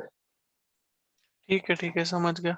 ठीक है। हाँ जी, ये अमेरिका का नंबर है, मेरे को कॉल ना करें क्योंकि जो है वहां से जी जी मतलब बिल्कुल बिल्कुल। बिल आ जाएगा। लेकिन आप जो है मुझे व्हाट्सएप कर लें, व्हाट्सएप पे कॉल कर लें, तो हमारे ग्रुप्स भी हैं, हम लोगों को हीलिंग दे रहे हैं। हम्म। कल अगर चाहें तो जो है मैं समृद्ध भारत में और दूसरे ग्रुप्स में जो है अ, उसमें लिंक भी डाल दूंगा। कल हम हीलिंग का सेशन कर रहे हैं, तो उसमें आप जो है अगर जिस जिस टाइम हमें ज्यादा टाइम मिलता है तो हम ओरा ओरा स्कैनिंग भी करते हैं। तो मतलब आपको बताने की जरूरत नहीं कि आपके शरीर में क्या चल रहा है, प्रॉब्लम्स क्या चल रही हैं, हम बताएंगे आपको।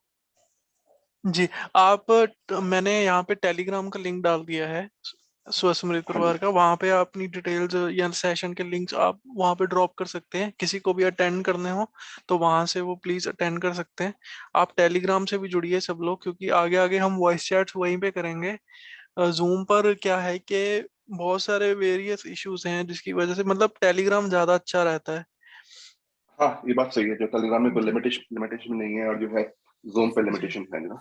जी जी जी। वहां हाँ पे क्या हाँ है जी, कि कम होता क्या है, जिन जो कम नेटवर्क में है उनके लिए भी वॉइस इश्यूज आते नहीं है टेक्निकल, काफी हाँ जी, फर्क पड़ता है। तो बाकी डिटेल्स वगैरह जो है वो आप डाल दीजिएगा वहीं पे, हम वहां से कोई भी ऐड हो सकता है। तो दीपक जी आप कर लीजिए रैप, फिर मिलते हैं कल। हम लोग समाप्त करते हैं समापन का सत्र का गायत्री बहुत मंत्र के बहुत साथ। आभार जी, बहुत बहुत धन्यवाद, ईश्वर का जी जी धन्यवाद जी। जी। भूर्भुवस्सुः तत्सवितुर्वरेण्यं भर्गो देवस्य धीमहि यो नः प्रचोदयात्। ओम शं नमस्ते। नमस्ते, वंदे मातरम, ओम प्रणाम।